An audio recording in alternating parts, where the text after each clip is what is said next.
Pending DL అడుగుతా ఉన్నారు. అంటే అసలు యాక్చువల్ గత ప్రభుత్వం డిఎల్ ని పెండింగ్ లో పెట్టింది. ఇప్పుడు ఆల్రెడీ ఏదైతే సంబంధం మీరు కానిస్టేబుల్ కొంతమందికి సంబంధించిన దానికి సంబంధించినవి ఆల్రెడీ 12-13 జిల్లాలకు ఏదో ఆల్రెడీ వచ్చిందన్న.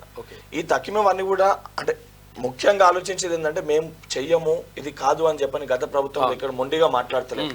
చాలా స్పష్టంగా సరే 2-3 సమస్యలు ఏమన్నా ఉన్నా ఇది మన ప్రభుత్వం, ప్రజా ప్రభుత్వం, మనం ఏర్పరచుకున్న ప్రభుత్వం. మీరు నేను విద్యార్థులు యువకులు అందరు కలుస్తారు ఈ రోజు ఈ స్థాయిలో ఉన్నాం మనం. సో ఏ సమస్య ఉన్నా ప్రభుత్వ దృష్టికి తీసుకోవడానికి మంత్రులు నేరుగా ముఖ్యమంత్రి గారు, నేను గాని ఇప్పుడు మల్లన్న గారు గాని, ఇప్పుడు నేను మొన్న ఒకరిని ఇప్పుడు ఎమ్మెల్సీ ఉన్నారు, రేపు పొద్దున వారు ఎమ్మెల్సీగా అవుతారు. మేమందరం అందుబాటులో ఉన్నాము.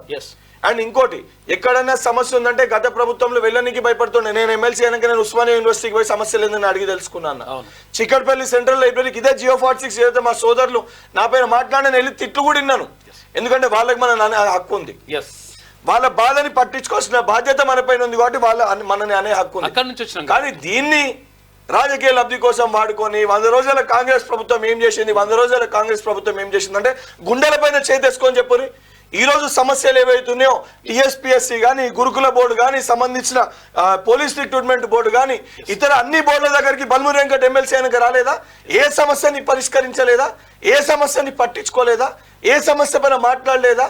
ఇది చాలా అన్యాయం. ఇది ప్రభుత్వం ఏం చేస్తలేదు. అరే అనుక్షణ ముఖ్యమంత్రి గారు స్వయంగా వేదికపైకి వెళ్ళి చెప్తారు ఇది యువకులు, విద్యార్థులు, నిరుద్యోగులు ఏర్పరచుకున్న ప్రభుత్వము, వాళ్ళు కావాలని వాళ్ళు తెచ్చుకున్న ప్రభుత్వము, తప్పనిసరిగా వారికి న్యాయం చేస్తామని చెప్పారు.